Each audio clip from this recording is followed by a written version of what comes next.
Entre las calles de la Ciudad de México se escondía un misterio que desconcertó a las autoridades durante años.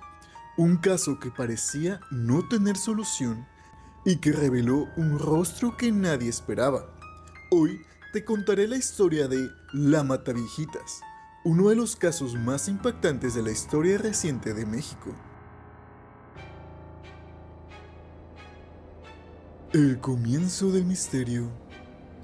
A finales de los años 90, la Ciudad de México vivía su rutina habitual: tráfico, ruido y el bullicio de la vida diaria. Pero, poco a poco, comenzaron a surgir reportes extraños en distintas colonias. Mujeres mayores, muchas de ellas jubiladas o viudas que vivían solas, eran encontradas sin vida en sus propias casas. Al principio, las autoridades pensaron que eran incidentes aislados, tal vez robos que salieron mal. Sin embargo, conforme pasaban los meses, las coincidencias eran imposibles de ignorar. Las víctimas tenían perfiles similares: mujeres de la tercera edad, de entre 60 y 80 años, que vivían sin compañía y confiaban en las personas que tocaban a su puerta. Lo más inquietante era que, aunque en algunos casos faltaban objetos de valor, en otros no se reportaba ningún robo significativo. Esto desconcertó a los investigadores, ya que parecía que el motivo iba más allá de lo material. El perfil de sospechoso, un error costoso. Los primeros testigos que vieron a la persona responsable describían a alguien alto, fuerte y de apariencia masculina. Este detalle llevó a la policía a crear un perfil equivocado. Pensaban que se estaba buscando a un hombre disfrazado o incluso a un grupo organizado.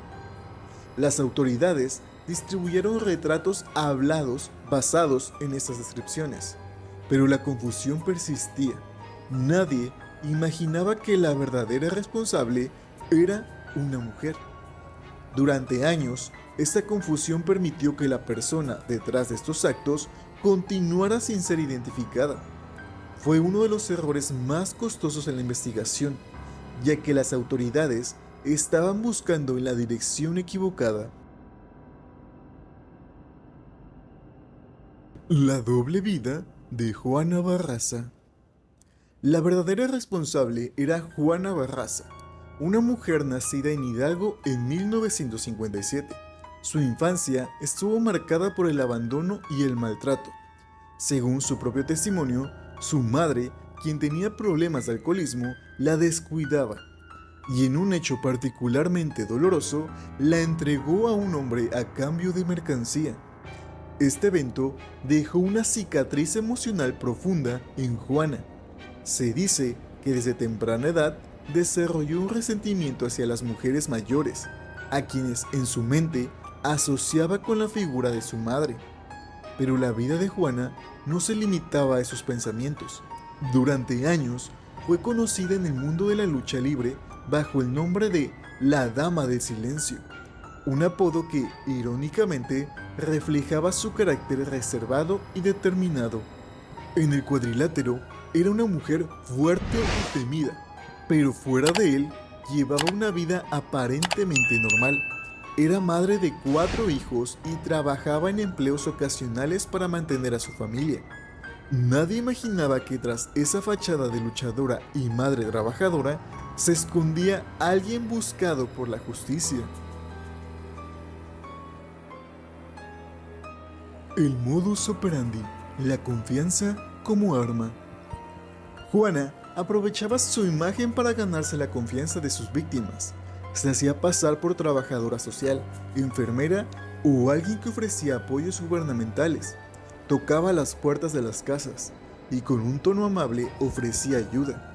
Una vez que lograba entrar, buscaba un momento de distracción para actuar. En algunos casos, tomaba objetos de valor, pero en otros, simplemente se retiraba sin llevarse nada significativo. Este patrón desconcertó a las autoridades. Si el motivo no era el robo, ¿qué la impulsaba a actuar de esa manera? Los expertos sugieren que no era el dinero, sino un deseo de venganza simbólica, contra la figura materna que tanto daño le había causado en su infancia. Lo más sorprendente era su capacidad para pasar desapercibida. Después de cada incidente, salía tranquilamente de la casa y volvía a su vida cotidiana como si nada hubiera pasado.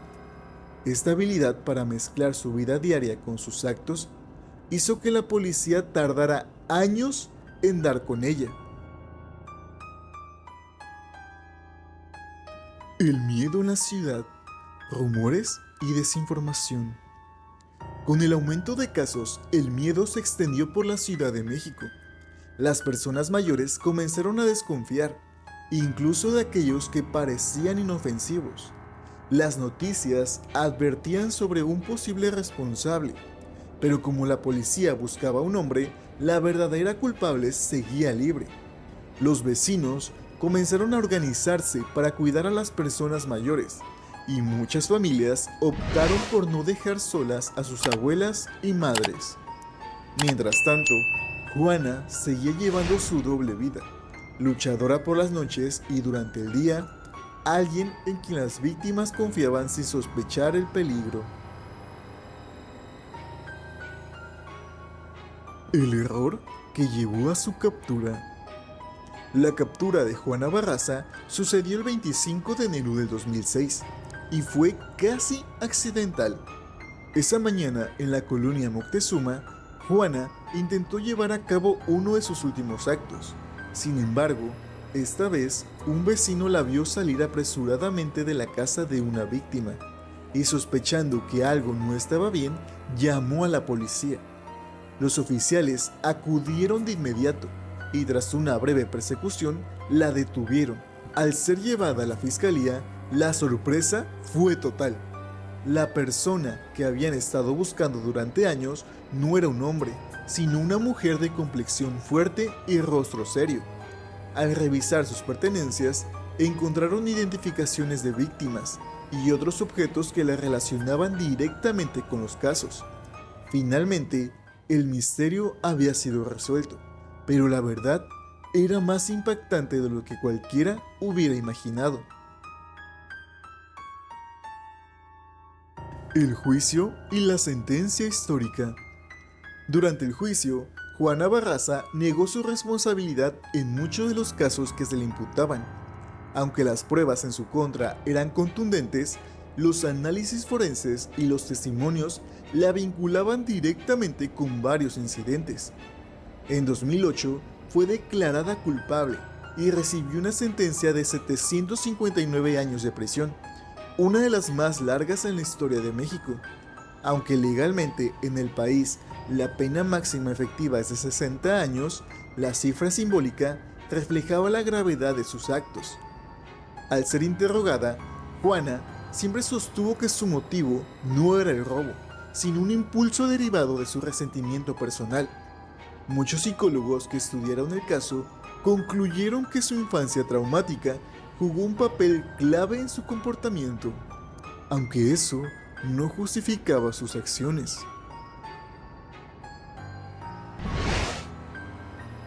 El caso de la Mataviejitas sigue siendo uno de los más impactantes en la historia de México.